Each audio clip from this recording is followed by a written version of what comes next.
राजस्थान में high court के आदेश के बावजूद अब 31 जुलाई तक पंचायत और निकाय चुनाव नहीं हो सकेंगे। दोस्तों, आखिर क्या है ये मामला? क्यों सरकार तारीख पर तारीख लिए जा रही है और पंचायती राज चुनाव को आगे बढ़ाती जा रही है? आखिर क्यों नहीं हो पा रहे तय समय पर पंचायती राज चुनाव? क्यों भावी सरपंचों, युवा नेताओं को झटके पर झटका बीजेपी सरकार दे रही है? इस वीडियो में हम यह भी जानेंगे कि अब आगे का शेड्यूल क्या रहेगा और क्या रूपरेखा है जिसके तहत अब सरकार, निर्वाचन आयोग, पंचायती राज विभाग तीनों मिलकर इस पर काम करने वाले हैं। एक बात तो आपको यह बता दें कि सबसे बड़ा पेच फंसा हुआ है वह ओबीसी आयोग की रिपोर्ट का। वह 14 अगस्त तक सौंपी जाएगी, जिसके बाद पंचायती राज विभाग 31 अगस्त तक ये निर्धारित करेगा कि किसको कितना आरक्षण दिया जाएगा। इसके बाद राज्य निर्वाचन आयोग को चुनाव कराने में 90 दिन का टाइम लगेगा। मतलब राज्य निर्वाचन आयोग भी 90 दिन का टाइम मिलेगा। तो अभी मान लीजिए जुलाई का महीना चल रहा है, तो अगर 90 दिन इसमें हम 3 महीने काउंट करते हैं तो अगस्त, सितंबर, नवंबर का समय जाता है। तो नवंबर दिसंबर तक पंचायती राज चुनाव संभव है। अब देखिए सरकार का क्या तर्क है, सरकार का क्या कहना है। सरकार का पहला तर्क है तो यह है कि ओबीसी राजनीतिक प्रतिनिधित्व आयोग की रिपोर्ट अभी पेंडिंग पड़ी है। आरक्षण निर्धारण की प्रक्रिया पूरी नहीं हुई है। मतलब ओबीसी की रिपोर्ट जब आएगी उसके बाद ही आरक्षण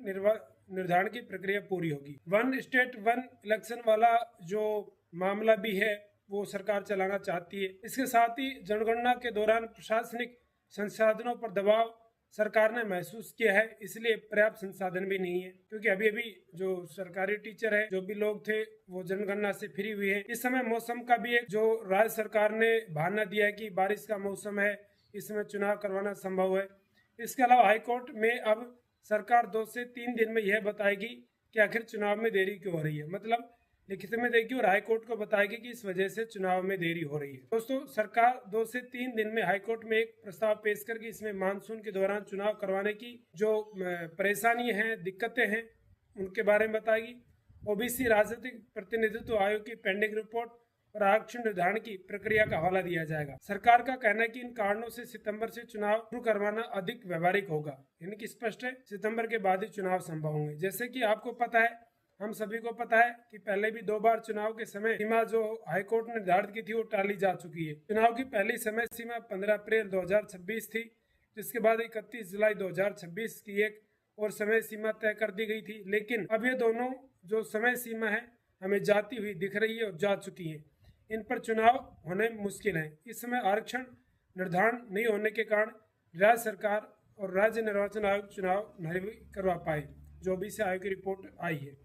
इस मामले में दोनों को अवमानना याचिकाओं का भी सामना करना पड़ रहा है। एक चीज और मैं आपको बता दूं कि ओबीसी राजनीतिक प्रतिनिधित्व आयोग का कार्यकाल 3 बार बढ़ाया जा चुका है। 3 महीने में पूरी होने वाली रिपोर्ट को तैयार करने में लगभग 1 साल के आसपास का समय लग गया। आयोग का कार्यकाल सितंबर तक बढ़ाया गया है, जबकि सरकार हाईकोर्ट में अगस्त तक रिपोर्ट मिलने का पक्ष रखेगी। हाईकोर्ट आयोग की देरी पर मौखिक टिप्पणी कर चुका है, लेकिन रिपोर्ट की कोई निश्चित समय सीमा तय नहीं की थी। जी हाँ दोस्तों, इस खबर की सारी सामग्री को मैं आपको फिर से बता देता हूँ कि राजस्थान में पंचायत और निकाय चुनाव है वो 31 जुलाई की तय सीमा में नहीं हो पाएंगे। पहली बात तो ये स्पष्ट रूप से समझ लीजिएगा। राज्य सरकार हाईकोर्ट में जवाब दाखिल करके यह बताएगी कि ओबीसी राजनीतिक प्रतिनिधित्व की रिपोर्ट वह 14 अगस्त के आसपास आएगी। इसके बाद 31 अगस्त तक आरक्षण निर्धारण की प्रक्रिया पूरी होगी।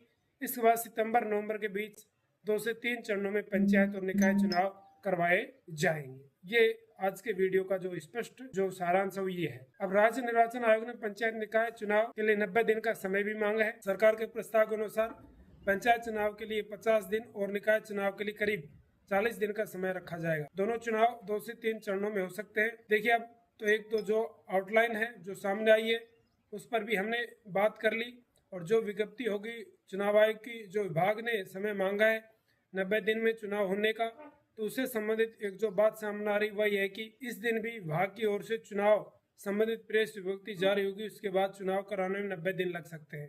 लेकिन जिस दिन चुनाव आयोग अपनी तैयारी कर लेगा उस दिन को उसको कम से कम 90 दिन का समय चाहिए। इसके अलावा राज्य में बढ़ी हुई पंचायतों और उपलब्ध संसाधनों को देखते हुए पंचायत चुनाव 3 से 4 चरणों में संभावित है, जिसमें करीब 50 दिन का समय लग सकता है। वहीं नगरीय निकाय के चुनाव 2 चरणों में पूरे किए जाएंगे, जिसके लिए 40 दिन का समय लग सकता है। इस सारे मामले के बाद यह साफ हो गया है कि सरकार और आयोग अपने स्तर पर नियमों के मुताबिक आगे बढ़ना चाहते हैं। यदि अगस्त के आखिर तक आरक्षण का काम पूरा भी हो जाता है तो आयोग की 90 दिनों की समय सीमा के अनुसार प्रदेश में चुनाव सितंबर, अक्टूबर या नवंबर, इन तीनों महीनों में से किसी में भी हो सकते हैं, संभव है। यानी कि अक्टूबर के आसपास का समय, दीपावली के आसपास का समय मान सकते हैं। दोस्तों, आप क्या मानते हैं, ये चुनाव 2026 में होंगे या फिर 2027 की जनवरी या फरवरी या मार्च के महीने में? आपको क्या लगता है? अपने राय हमें कमेंट में जरूर बताइएगा। दोस्तों, अभी तक आपने हमारे चैनल को सब्सक्राइब नहीं किया है तो अभी अपने चैनल को सब्सक्राइब कर लीजिए और इस तरह के विश्लेषण के वीडियो देखने के लिए मुझसे जुड़े रहिए। वीडियो आज का पसंद आए तो एक लाइक जरूर कर दीजिएगा। जय हिंद, जय भारत।